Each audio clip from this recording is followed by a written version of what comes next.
After checking into my hotel, I made my way to Mewari Mango Sticky Rice Cafe, eager to try their famous mango sticky rice.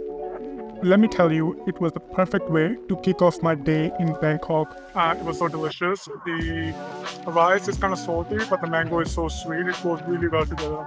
So now I'm heading towards Cum Coffee. Yes, it is spelled C-U-M. Now let's talk about the design of this place.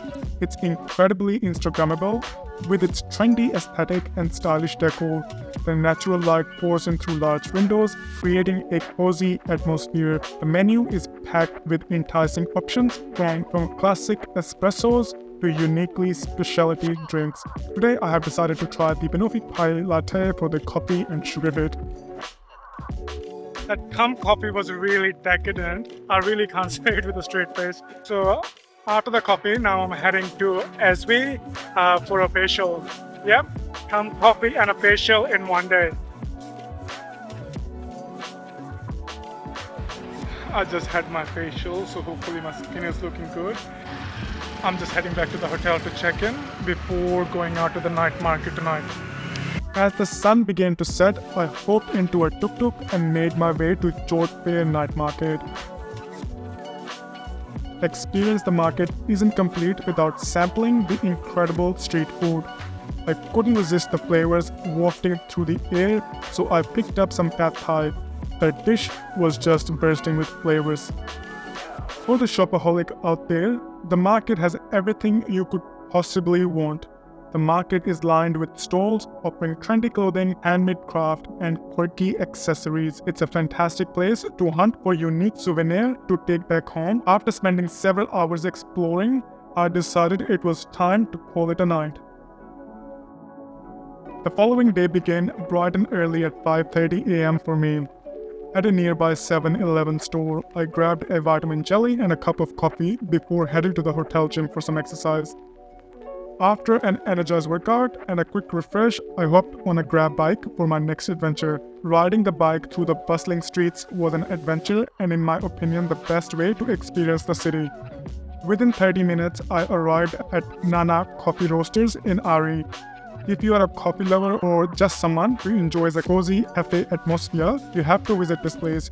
Nana is renowned not only for its divine coffee but also for its warm and inviting ambience.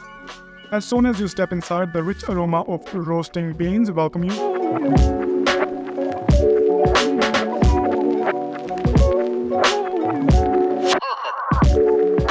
Today I'm treating myself to an iced matcha with strawberry and a delicious ham and cheese croissant. After enjoying a delightful brunch, I set off for Chatuchak Market, also known as JJ Market. Spanning over 35 acres with around 15,000 stalls, this weekend market is a treasure trove waiting to be explored. It is open on Saturday and Sundays and attracts countless visitors searching for everything from clothing and handicraft and street food.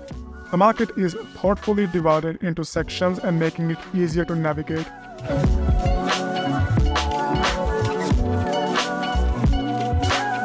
Even though there are plenty of tempting food stands, I opted for refreshing papaya since I had already filled up at brunch. Chatuchak has a pet zone showcasing a multitude of stalls filled with puppies, kittens, exotic birds, and reptiles. As a dog owner, it was tough for me to see the pets in caging, wishing for a loving home. Next up was Bangsu Vintage Mall, a treasure trove for vintage lovers.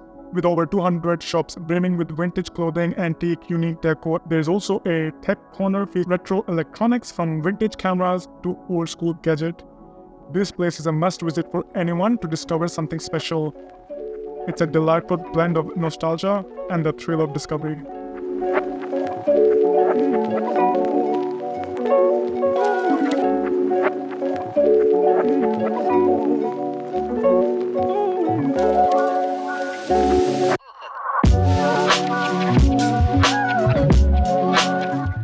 After all that eating and shopping, I definitely earned some relaxing time at Infinity Wellbeing Spa. Upon arrival, I was greeted with a refreshing welcome drink and invited to choose my preferred massage oils. After indulging in a manicure and pedicure, I treated myself to a blissful 90 minutes massage. I spent over 2.5 hours pampering myself and it felt heavenly. Post-massage, I made my way to Rise Coffee, my favorite coffee spot in Bangkok, for an afternoon pick-me-up.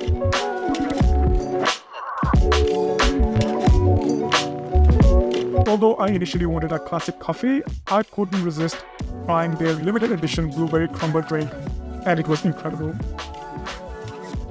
After my delicious drink, I strode back to my hotel for a quick rest. Later in the evening, I visited a rooftop bar for a drink before dinner. The views from the rooftop were breathtaking.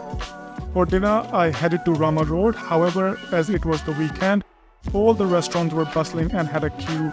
Since I had an early morning flight, I opted for some mouth-watering Korean fried chicken followed by a massive serving of bingsu at Nonkotsi. The bingsu was so huge that I couldn't finish it, but every spoonful was absolutely worth it.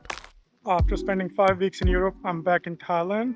It's 7 a.m. and the city is buzzing with life. The street vendors are setting their stands, people are praying on the street, and I'm on the hunt for coffee. Alright, we are starting the day right with a cafe latte and a warm cinnamon bun. I just had my coffee and still feeling a bit tired, so I decided to have a massage.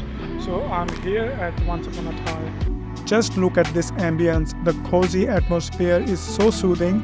I can already feel the stress melting away. After the massage, I visited Fedmark, famous for its fiery, flavorful dishes. You can choose your spice level here. I went with the level 3 for their renowned spicy basil chicken, and let me tell you, it was delicious.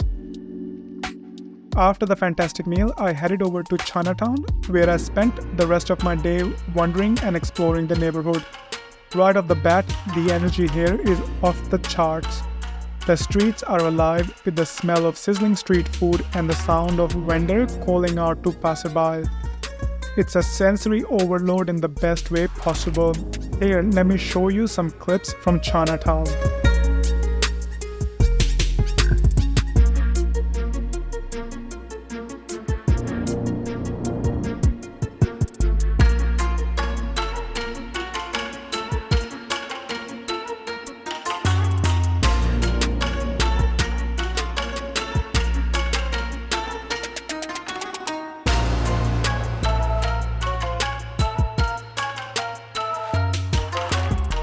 After wandering around, I found myself craving some food.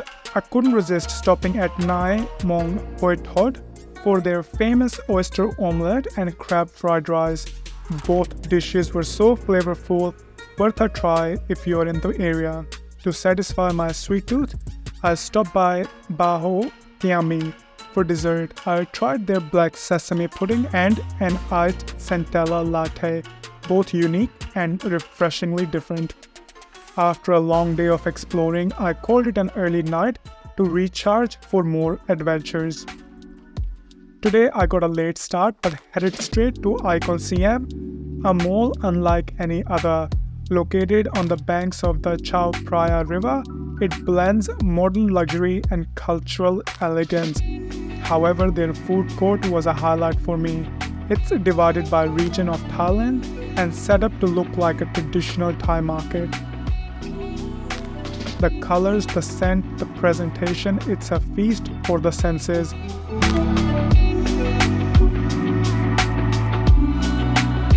I enjoyed corn milk with northern spicy chicken noodles, which had a perfect spice balance. For dessert, I had mango sticky rice. Beyond the food, there's so much to see here. The river views from the rooftop are stunning. Icon Siam is more than just a mall, it's an experience. After a few hours, I made my way to Wat Arun Temple.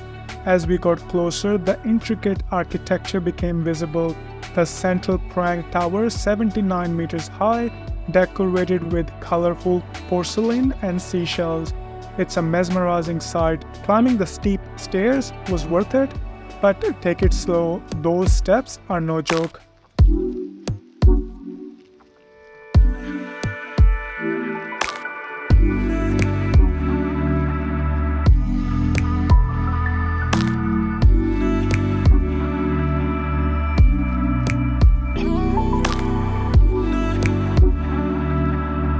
After exploring the temple, I relaxed by the river, where I was lucky to catch a boat race.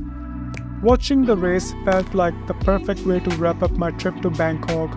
The city is so full of life, beauty, and incredible people. I'll definitely be back to explore even more.